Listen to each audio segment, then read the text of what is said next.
Hi friends, welcome to Roshni's vlog. അപ്പോൾ എല്ലാവരും വീട്ടിൽ തന്നെ സേഫായിട്ട് ഇരിക്കുമായിരിക്കും അല്ലേ? അപ്പം ഞാനിന്ന് നിങ്ങൾക്കായിട്ട് ഒരു പപ്പായ മോരേറിയാണ് ഷെയർ ചെയ്യാനായിട്ട് പോകുന്നത്. അപ്പം എല്ലാവരും വീട്ടിൽ തന്നെ പുറത്തിറങ്ങാതെയൊക്കെ ഇരിക്കുമ്പോഴത്തേക്കും നമ്മുടെ പറമ്പിലൊക്കെ നോക്കിക്കഴിഞ്ഞാൽ പച്ച പപ്പായ കിട്ടും. അപ്പോൾ അതും വെച്ച് നമുക്ക് മോരേറി ഉണ്ടാക്കാം. അപ്പോൾ ആദ്യം നമുക്ക് ആ പപ്പായ ഒന്ന് കട്ട് ചെയ്തെടുക്കാം. അപ്പം ഞാനിത് രണ്ടായിട്ടൊന്ന് മുറിച്ചെടുക്കുവാണ്.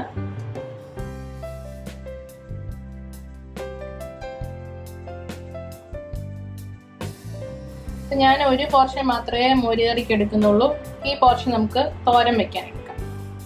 ഇനി ഇതിനകത്തെ കുരുവെല്ലാം നമുക്കൊന്ന് കളഞ്ഞെടുക്കാം.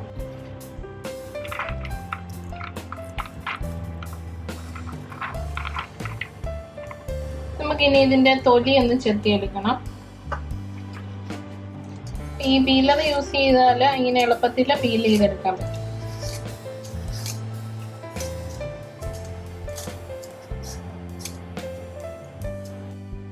നമുക്ക് സ്ക്വയർ പീസസ് ആയിട്ട് കട്ട് ചെയ്തെടുക്കാം.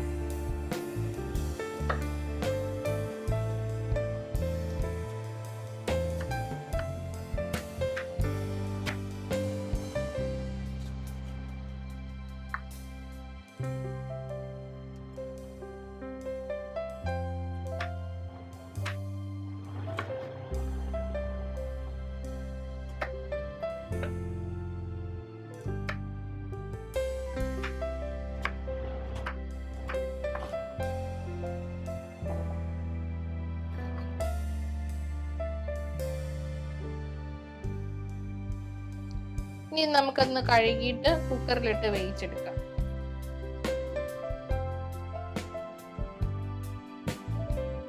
ഇനി ഇതിനകത്തേക്ക് നമുക്ക് ഇത് വേകാൻ വേണ്ടിയിട്ട് ആവശ്യമായിട്ടുള്ള വെള്ളം ഒഴിച്ചു കൊടുക്കാം.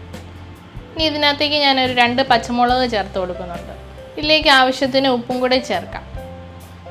ഇനി ഇതിലേക്ക് 1/4 ടീസ്പൂൺ മഞ്ഞൾപ്പൊടിയും കൂടെ ചേർത്ത് കൊടുക്കാം. ഇനി ഇതെല്ലാം നന്നായിട്ട് മിക്സ് ചെയ്ത് കൊടുക്കുക. അതിന് ശേഷം നമുക്ക് മൂടി വെച്ച് ഒരു 2 വിസിൽ അടിച്ചാൽ മതിയാവും. അപ്പം നമ്മുടെ പപ്പായ അവിടെ നിന്ന് വേകട്ടെ. അപ്പം മോരുകറിക്ക് ആവശ്യമായിട്ടുള്ള തൈര് എടുത്ത് നമുക്ക് മിക്സിയുടെ ജാറിലിട്ടൊന്ന് അടിച്ചെടുക്കാം.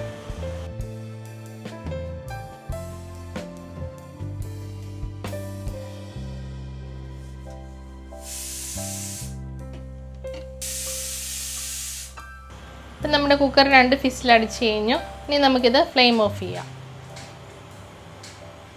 ഇനി നമുക്ക് ആവശ്യമായിട്ടുള്ള തേങ്ങയൊക്കെ ഒന്ന് അരച്ചെടുക്കാം. അപ്പോൾ ഇതിലേക്ക് ഞാൻ ഒരു കൈപ്പിടി തേങ്ങയാണ് എടുത്തേക്കുന്നത്. അപ്പോൾ ഇതിനകത്തേക്ക് ഞാൻ 2 വെളുത്തുള്ളി ചേർക്കുന്നുണ്ട്. പിന്നെ ഞാൻ 2 ചുമന്നുള്ളിയും കൂടെ ചേർക്കുന്നുണ്ട്. പിന്നെ ഇതിലേക്ക് ഞാനൊരു 1/4 ടീസ്പൂൺ ചെറിയ ജീരകം കൂടെ ചേർക്കുന്നുണ്ട്. ഇനി ഇത് നമുക്ക് കുറച്ച് വെള്ളം ഒഴിച്ച് നന്നായിട്ടൊന്ന് അരച്ചെടുക്കണം. ആദ്യം അരയാൻ വേണ്ടിയിട്ടാണ് ഞാൻ കുറച്ച് വെള്ളം ഒഴിച്ചു കൊടുത്തത്. അപ്പോൾ ഇത് നമുക്ക് നന്നായിട്ട് ഫൈൻ പേസ്റ്റായിട്ട് അരച്ചെടുക്കണം. അപ്പോൾ ഞാൻ കുറച്ച് വെള്ളവും കൂടെ ചേർത്ത് കൊടുക്കുന്നുണ്ട്. നമ്മുടെ തേങ്ങായി നന്നായിട്ട് നമ്മൾ അരച്ചെടുത്ത് കഴിഞ്ഞു. ഇനി നമുക്ക് പപ്പായ വെന്തോന്ന് നോക്കാം.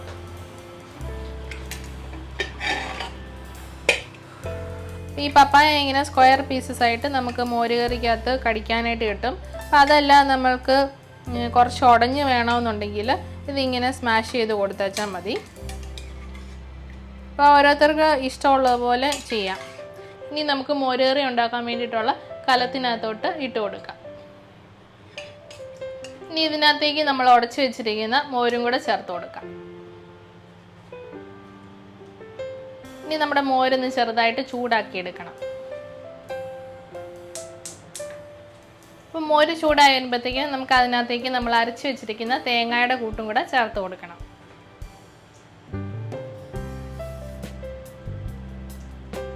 അപ്പം നമ്മുടെ മോര് ചെറുതായിട്ട് ചൂടായി വരുമ്പോഴത്തേക്കിന് നമുക്കിത് കടുക് പൊട്ടിച്ചെടുക്കാം. അപ്പോൾ കടുക് പൊട്ടിക്കാൻ വേണ്ടിയിട്ട് നമുക്ക് ആദ്യം എണ്ണ ഒഴിച്ച് കൊടുക്കാം. അപ്പം നമ്മുടെ എണ്ണ ചൂടായി വന്നിട്ടുണ്ട്. അത് നമുക്ക് കടുക് ചേർത്ത് കൊടുക്കാം. കടുക് പൊട്ടി വരുമ്പോഴത്തേക്കിന് കുറച്ച് ഉലുവായും കൂടെ ചേർക്കാം. ഇനി ഇതിലേക്ക് നമുക്ക് വറ്റമുളക് ചേർക്കാം. കുറച്ച് കറിവേപ്പിലയും കൂടെ ഇടാം. ഇനി ഇതിലേക്ക് ഞാൻ കുറച്ച് ഇഞ്ചി ചതച്ച് വെച്ചിട്ടുണ്ട്, അതും കൂടെ ചേർക്കാം. ഈ 2-3 ചുമന്നുള്ളിയും കൂടെ ചേർത്ത് നമുക്ക് നന്നായിട്ടൊന്ന് മൂപ്പിച്ചെടുക്കാം. നമ്മുടെ ഉള്ളിയെല്ലാം മൂത്ത് വന്നിട്ടുണ്ട്. ഇതിലേക്ക് നമുക്കൊരു 1/4 ടീസ്പൂൺ മഞ്ഞൾപ്പൊടിയും കൂടെ ചേർക്കാം. അപ്പോൾ അവസാനം മൂത്ത് വരുമ്പോഴത്തേക്കിന് മഞ്ഞൾപ്പൊടി ചേർക്കുമ്പോഴത്തേക്കിന് നല്ലൊരു സ്മെല്ലൊക്കെ വരും. ഇനി ഇതെല്ലാം നമുക്ക് മോരിലോട്ട് ചേർത്ത് കൊടുക്കാം.